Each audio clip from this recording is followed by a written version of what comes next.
and this adorable human being walks in and sits next to me, and we start chatting. And he has also started his own business, and he's also gorgeous and amazing. And we hit it off. We end up hanging out that whole day, and then I leave. And I actually went to Diamantina. I had like 3 other workshops left. And I told him, this guy who walked into the cafe, I said, look, for the last 3 days of my trip, which are in a week, I'm going to be in Ouro Preto. And I've always wanted to go there. This for me is like a dream. I invite you, if you'd like, to come hang out with me for 3 more days, given that we hit it off. Right. And like magic, he just showed up in Ouro Preto, and we totally fell in love. And I already had a contract with the university, so I had to go back to San Diego. So we did long distance for 11 months. Wow. And throughout that whole time, I was basically sort of wrapping up my life in the US, wrapping up that job, right, knowing that I was going to, as soon as I could, move back to Brazil to be with him and to, like, you know, and it was great because it aligned with my business. And I said, awesome. You know, a lot of things had changed for me in the business based on what I learned at that time. So 2016 passed. At the end of 2016, I quit my job at the university, started with my business full time, and moved to Brazil, moved to Belo Horizonte. And that thus began basically my life between the States and Brazil, because we ended up getting married in Brazil, and we continued to live in Belo Horizonte. Nowadays we live in Massachusetts because my family moved here, my sister. Okay. Just throw that one into the mix as well. Yeah. Yeah. But we basically go back and forth. You know, that's the sort of long-term vision. I'm now a permanent resident. Yeah, I'm now a permanent resident in Brazil. Rafa, my husband, is a permanent resident here in the States. Yay, no visa costs. So we're actually going to Brazil in a week. We'll be there for a month. Oh, that's so awesome. That's a beautiful, beautiful story. And I'm very envious of your position because I'm in the same place just like 3 years back, I think. Yeah. Wow. Yeah. So that's fascinating. So more or less half the year in the States, half the year in Brazil. Can we say that for sure?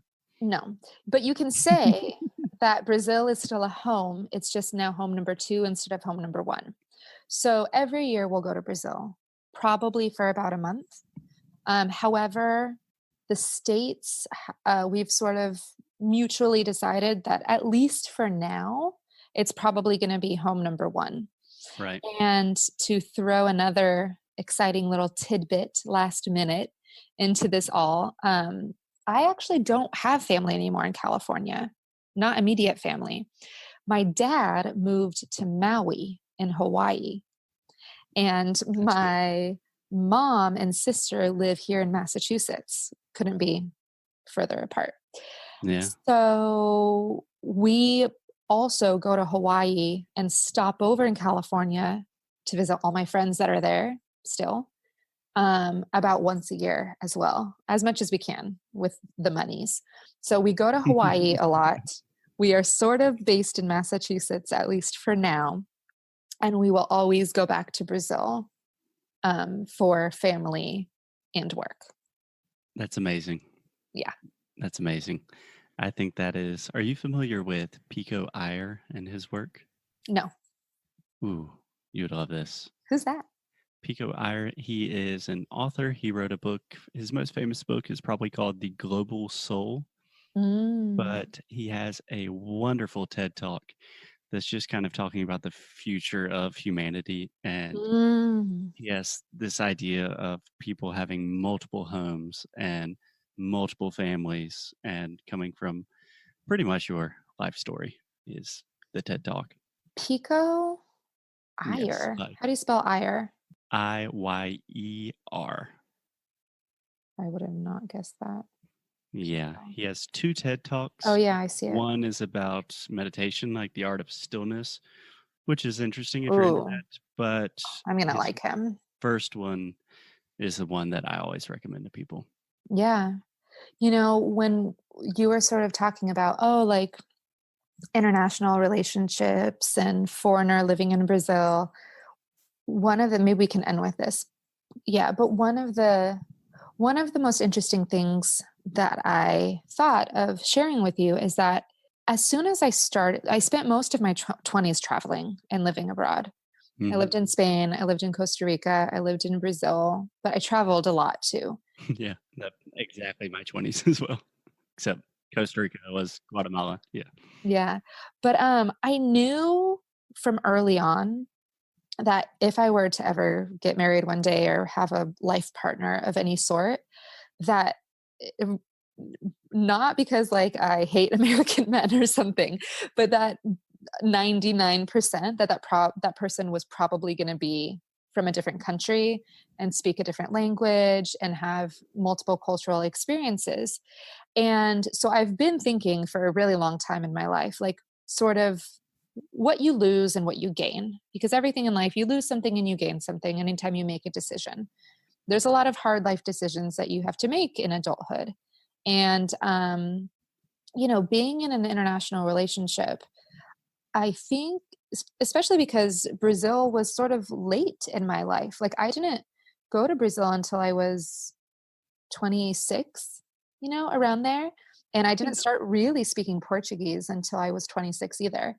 And my husband, this is the first time that he's left Brazil. So Wow. he wasn't actually planning on moving to the States. We sort of did this on a whim, by the way.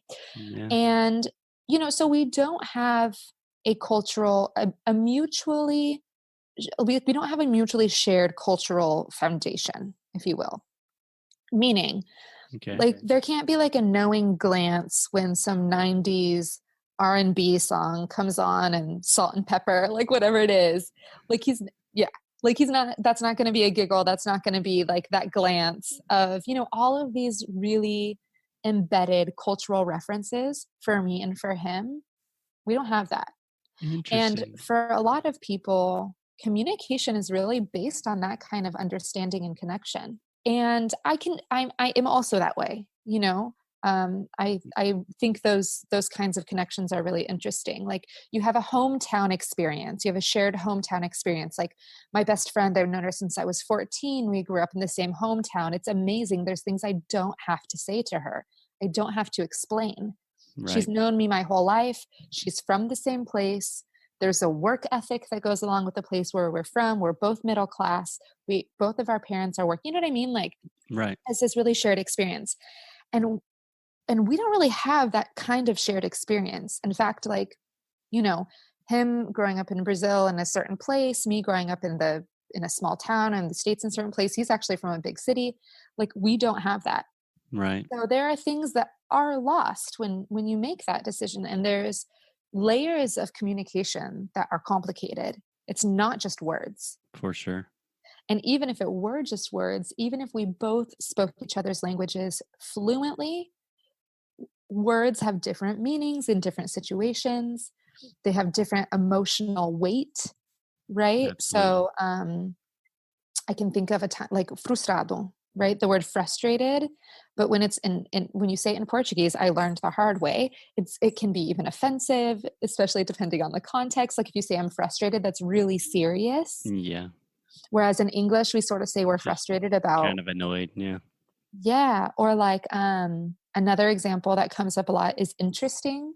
So I say interesting a lot for things I think are interesting. But in Portuguese, interessante, I've found it has a little more of a positive tone. So sometimes he'll be telling me a story that's like not positive, and I'm like, I can't, interessante. And he's like, no, that's not interesting. Like, Yeah. Interesting's confusing to me. I still really don't have a complete grasp of it. Like one of my first friends in yeah. Brazil, every time we were like at the beach or at bars or something, he would always talk to girls and be like, interessante. Ah, Yeah. ela é interessante. It's like my first reaction would not be like, what an interesting young lady that is. It's Yeah. yeah. Yeah. There's a lot to this. Like in terms of the challenges, I'm sort of putting that out there first. Like I feel like, it's a constant negotiation of meaning. It's a constant puzzle to work with, to communicate effectively, etc. On top of, again, all the other things that you have in a relationship. Like we're also business partners. Same. We have all of these layers of complicated things. On the other hand, when I think about like hometown Christina, small town Atascadero, California Christina, Hmm. versus like global Christina, I feel like the latter is so much more me. So I identify much more strongly with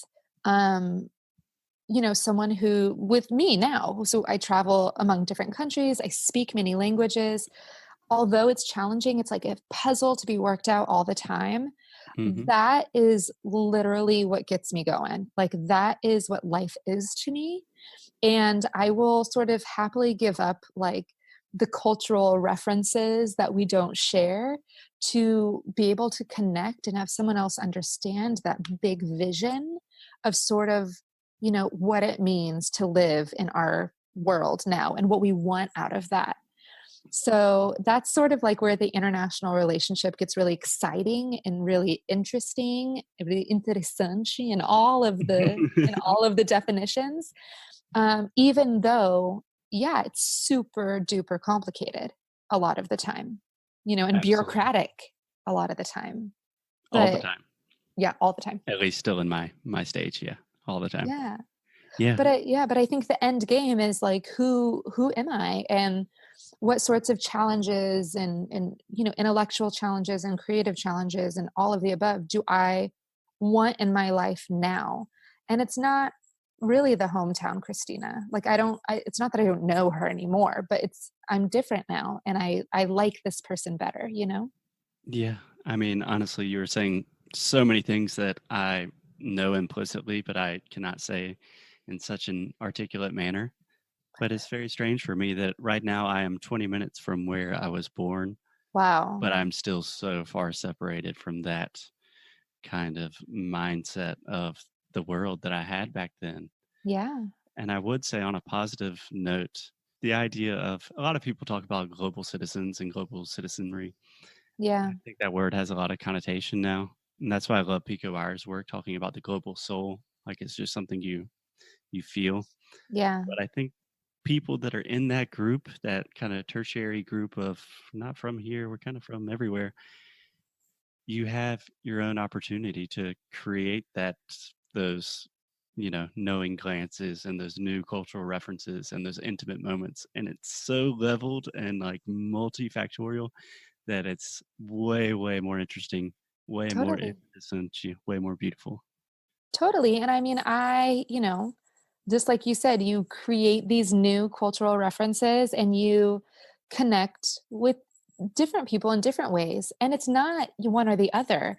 I mean, like I was saying, my best friend since I was 14, I grew up, but she's also traveled all over the map, lived in Japan for years.